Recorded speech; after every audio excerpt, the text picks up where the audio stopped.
এমন একটি জায়গায় আছি যেটা শত বছরের পুরাতন, আর এর ভিতরে শুনছি অনেক অন্ধকার বা আহ, অচেনা মানুষ যদি ঢোকে তা ভয় লাগবে। তো আমরা আজকে দেখবো এর ভিতরে কি আছে। আসলে এর ভিতরে অনেক অন্ধকার।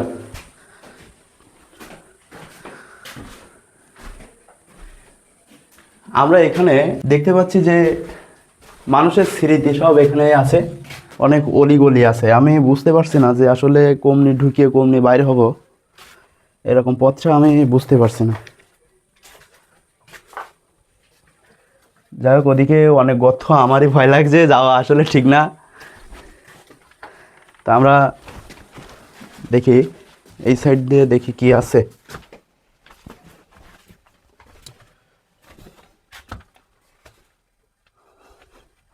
আসলে এরকম একটা জায়গায় কখনো আসতে পারবেন কিনা জানি না, তবে সবাই আসার জন্য চেষ্টা করবেন, যেন এরকম এসে বিপদে পড়ছি। এবারে যাওয়ার আর রাস্তা নেই, আমার আবার ব্যাগে যেতে হবে। আসলে এর ভিতরে ঢুকে আমার তিরাস লেগে গেছে যে আসলে রাস্তাটা কমনি, আমি যাবো কমনি, বাইরে হবো কমনি, এর ভিতরে ঢুকে আমার তিরাস লেগে গেছে, বুঝলাম না।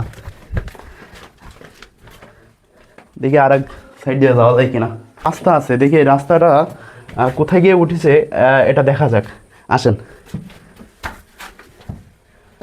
ওয়াও, তো মনে হচ্ছে আমি আকাশে চলে যাচ্ছি। রাস্তা মানে সিঁড়িটা দেখলে আসলে আপনাদের উঠতে মন চাবে না, যে এত একটা নষ্ট সিঁড়ি।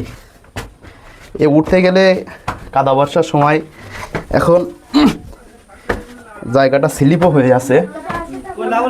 প্রায় ওপরে আমরা উঠে গেছি। ওপরে উঠে এখানে কিছু ভাই ব্রাদার আমি দেখতে পাচ্ছি। ভাই কোথা থেকে এসেছেন আপনারা? ও ভাই সাতক্ষীরা থেকে। ভাইরা সাতক্ষীরা থেকে এসেছে এখানে দেখতে। দেখি যেহেতু ওপরে আরেকটা আছে, আমরা ওইখানে উঠতে পারি কি, আমরা একটু ট্রাই করে দেখি, আসেন। সত্যি কথা বলতে ভাই, আমার বুক ধুক ধুক ধুক ধুক করছে ওর ভিতরে ঢুকে। কমনি বাইর হবো, কমনি ঢুকিছি, খুঁজে পাচ্ছিলাম না। যাই হোক, উপরে উঠে আসছি, এখন দেখি আর এক তলায় উপরে উঠা যায় কিনা। এটা দ্বিতীয় তলার ভিতরে। তো আমরা একটা রাস্তা পেয়েছি, তো এই রাস্তা দিয়ে দেখি উপরে ওঠা যায়। তবে যে আগের যে সিঁড়িটা দিয়ে আমরা উঠছিলাম, সেই সিঁড়িটা অনেক ভালো ছিল, আর এই সিঁড়িটা তার থেকে অনেকটাই ভালো বলা যায়। যে উঠতে গেলে কষ্ট, যদি একবার পা স্লিপ করে পড়ি না, জীবনের 12টা বাইজে যাবে। তো যতই হোক, অনেক কষ্ট করে উপরে চলে আসছি। এখানে এসে দেখি কিছু পাওয়া যায় কিনা। তো এখানে উপরে এসে অনেক বড় একটি গম্বুজ দেখতে পাচ্ছি, যেটা বাইরে থেকে অনেক বড় দেখা যায়, আর আসলে এটা অনেক বড়। আর মানুষ এখানে এসে সব স্মৃতিচারণ করে চলে গেছে, আমি ওকে ভালোবাসি, আমার প্রিয় ঐতি, এইসব লিখে চলে গেছে। মানে বিশাল একটা ব্যাপার। তারপরে হাঁপাই গেছি আমি, এই 2 তলায় উঠতে 3 তলায় উঠতে গিয়ে আমি হাঁপাই গেছি। আমার যদি একবেলা কাজও করি মাঠে, মনে হয় এত কষ্ট আমার হয় না। দেখি এদিকে আর কোথাও যাওয়া যায় কিনা। যাওয়ার মতো এদিকে আর জায়গা নাই। তো আমার এখানে আমার সিনিয়র আমি 2টা আঙ্কেলকে আমি দেখছি, জানি না কোত্থেকে এসেছে, তো আমি আঙ্কেলদের সাথে একটু কথা বলবো। আসসালামু আলাইকুম আঙ্কেল। ওয়ালাইকুম সালাম রহমতুল্লাহ। কোথা থেকে এসেছেন আপনারা? আমি আসছি তো নোয়াখালীর থেকে। নোয়াখালীর থেকে সাতক্ষীরার কলারোয়া থানায় আসছে এই পুরাতন এই মঠ মন্দিরটা দেখতে। আসলে চিন্তা করতে পারছেন এটা কত জনপ্রিয় হয়ে গেছে। তো আপনি এটা কিসে দেখছেন বা কার মাধ্যমে আপনি এখানে আসছেন? আসছি আমার বন্ধুর মাধ্যমে, বন্ধুর বাড়িতে বেড়াতে আসছি। এই যে জায়গাটায় আসছে, আসলে আপনার কেমন লাগছে? আপনি এই জায়গাটায় এসে আসলে কেমন লাগছে আপনার?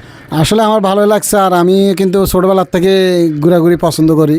আমি ছোটোবেলার থেকে চট্টগ্রাম, কুমিল্লা, তারপরে এবছরে গেলাম আপনার রাজশাহীতে, তো এখন আসলাম যশোরে আরেকবার। মানে মোটামুটি আপনি বহু জায়গায় ঘুরেছেন, ঘোরার অভ্যাস আছে, ঘুরতেছি।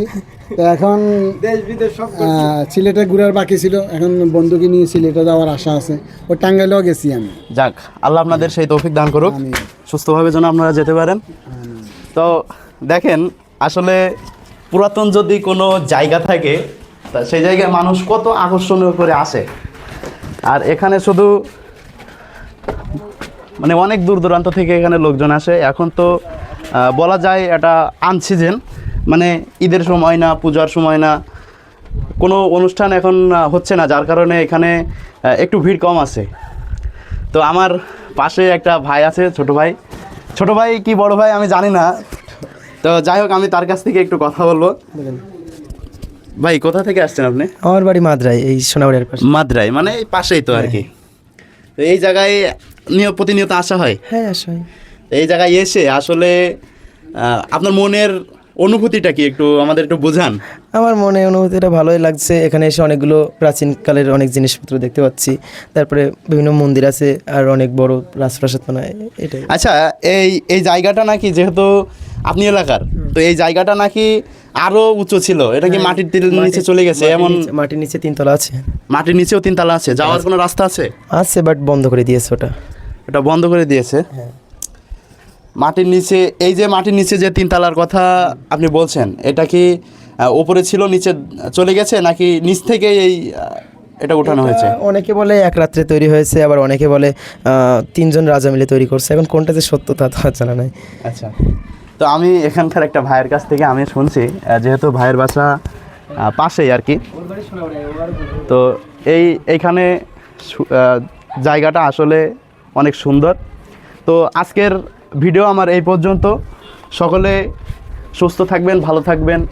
ভিডিওটা ভালো লাগলে পেজটি সাবস্ক্রাইব করে সাথে থাকবেন।